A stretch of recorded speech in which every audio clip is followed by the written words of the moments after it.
Hi, everybody. I'm Sara Schmitt. I use she, her pronouns, and I am the BEA president. And howdy, my name is Lindsay Ray. I also use she, her pronouns, and I am the BEA vice president. And y'all, knowing that members aren't able to physically be in the room while we are bargaining, and we want to be super, super transparent, we are here to give you a debrief on our first bargaining session this year for the financial reopener. So before we get into the update, we want to give a quick reminder of what happened last spring when we started this negotiation over compensation. So we had a financial reopener to negotiate only our salary and benefits. And last spring, the BEA bargaining team proposed a 2% cost of living adjustment and that the district would cover the monthly premium for members who were on the purple insurance plan. The BSD's proposal was a 0% COLA and no increase to the insurance cap. And the BEA bargaining team was not willing to accept nothing for our members, especially when we couldn't reconcile our financial numbers with their financial numbers, and there were way too many unknowns about the budget. So we put a pause on that bargain, and we picked it back up just last week, and we met with the BSD bargaining team for the first session this year. And speaking of teams, here is our team. This is weird because it's like a Zoom within a Zoom. So in addition to the two of us being on this team, we have Suzanne Ulrich from Cooper Mountain. We have Wendy Evans from Oak Hills. We have Erin Getling from Bethany Elementary. We have Brooke Warren from ACMA and Vince Kernack from Aloha High School. And then also supporting our team are Leslie Munoz, who is the OEA Uniserv consultant who works full-time supporting BEA and our members. And then Wilbert Box Bond, who is also from the OEA staff, and he is supporting us in our bargain as well. Yay, go team. Mm-hmm. So as a bargaining team, our goal is to negotiate the best cost of living adjustment, which is sometimes abbreviated COLA, as we can. And that cost of living adjustment is exactly what it sounds like. It increases our salaries to keep up with the cost of living expenses. So things like groceries, medical expenses, gas, all of that, as that increases, we want our salaries to be commensurate with that. We also just want to make sure that we have competitive salaries in Beaverton and that we protect our compensation, especially in the face of the PERS cuts that we'll talk about a little bit more in a second.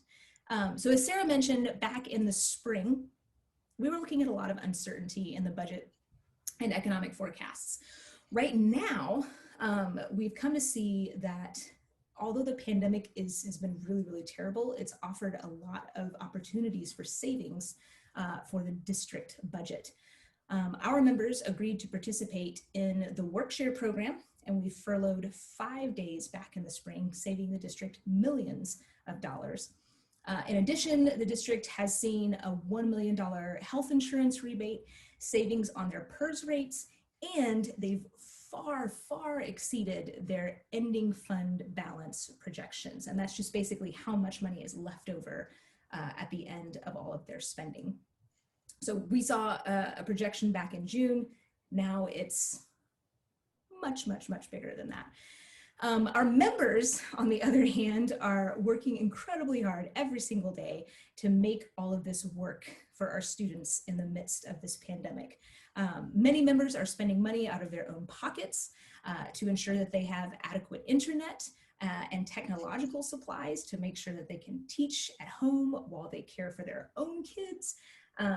Many are putting in hours and hours of extra work to connect with students through email, GoFormative, Seesaw, Canvas, YouTube, Marathon Kids, School Messenger, home visits, phone calls, etc., etc., etc. In addition, our members have seen a reduction in their overall compensation due to the cuts in PERS from Senate Bill 1049. Also, if you'll recall, we had to cut 5 days that were added along with the early release schedule due to BSD budget miscalculation. So we lost those 5 days last year. So the COLA from last year essentially just made us whole. So we had a net gain really of 0. So we didn't really see a true cost of living adjustment last year. That's especially true for our members on step 18 because they didn't see a step increase. So reduction in days meant a reduction in salary. Our COLA kind of balanced that out. And then some folks had a step increase, step 18 did not. So Sarah, what happened on Wednesday? So last Wednesday, November 18th, when our teams met, the BEA Bargaining Team proposed a 3% COLA for the 2020-21 school year that would be retroactive to the beginning of the school year and no adjustment to the insurance cap. Hang on, Sarah Schmitt, did you say 3%? That's higher than what we offered back in the spring. Is that allowed? That is accurate. It is a higher COLA. And if you'll remember what we talked about earlier, that last spring we were operating with pretty limited information about the budget. Fast forwarding to this year, this fall, we have information that shows a fundamentally different financial landscape for the district. We have a lot more information about their budget. They have a lot more in their reserves, and so we adjusted our proposal to be appropriate for the current information that we have. I see, thank you. So I am going to talk a little bit more about the reason behind that 3% proposal. So I have a graph that I'm going to share. I'm a math teacher, y'all, so you know how I love sharing graphs. So this graph shows the bars are the percentage in BSD reserves as a total percentage of the general fund. So this is what they've had essentially left over at the end of each year for the past several years. Those are the red bars. You'll see that this year, boop, there we are right now. And that number, or that, that number is actually expected to grow even a little bit more. Overlaid on top of that is the COLAs that we have negotiated over the past several years. And then down here at the end where it forks, we proposed 3%. So not a huge, we're not up here, it's a reasonable, in my opinion, a reasonable proposal. And in the spring, the district's position was 0%, as Sarah mentioned earlier. And our understanding is that's where they still are. So knowing all of that, we also know that the economic outlook for the entire nation is way better than any of us predicted. In fact, as the pandemic continues, there is speculation that we're going to have another federal stimulus from Congress to get some money to the states and school districts to help add stability to our budgets. And we understand the need to save, but these goalposts have kept moving. Back in spring, we were talking about how uncertain this year was. And then we started talking about the next biennium, so 21 to 23. Now we've even started talking about uncertainty in the biennium after that. Y'all, we are bargaining for our members right now, this year, right? We have seen that in budget presentations presented to the board, the elimination, that 0% proposal, the elimination of our COLA has been presented as a savings, continuing this pattern of padding the budget, the BSD reserves at the expense of our members. And that is just unfair. So if BEA proposed 3%, which we did, what did the district propose?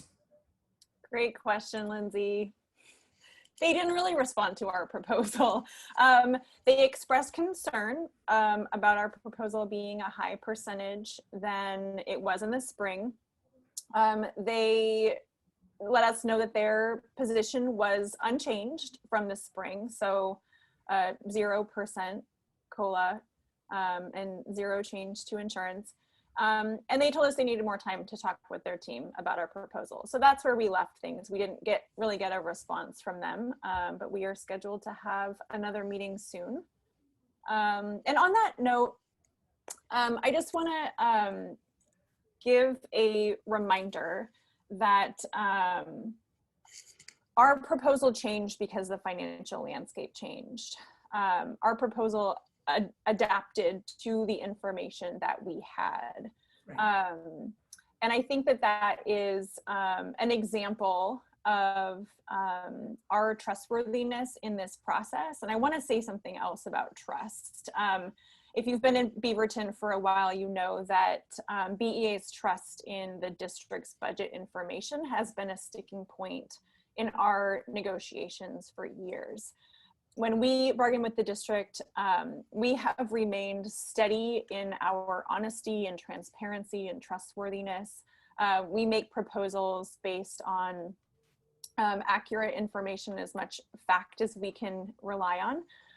We communicated last week with the district's team that we want to rebuild our trust in them in this process. And for us, trust is built through openly sharing information, the district having a budget process that is transparent to their community, and that we see them consistently aligning their words with their actions. So we heard from them that they want to engage in a respectful process and rebuild trust. During these negotiations, they want to do that, but we haven't yet seen them take actions that are leading to us rebuilding trust. So we're hopeful that we'll see that, and we're going to be looking for those actions to align with their words. Exactly. So y'all, right now, the district should be showing how much they value educators. We are working harder than ever before. And based on current budget projections, the district can certainly afford a reasonable cost of living adjustment, period. So that's it. That's our update. Thank you for watching, and thank you for staying informed and involved in the bargaining process. Please keep checking back on our website for updates and these video messages and things like that. It's beavertonea.org/bargaining. And keep checking your personal email for updates and surveys. And we really value your role in this process, and we want to get a great agreement to support all of our members and acknowledge the great work that you do every day. That's right. Thanks, y'all. Thank you.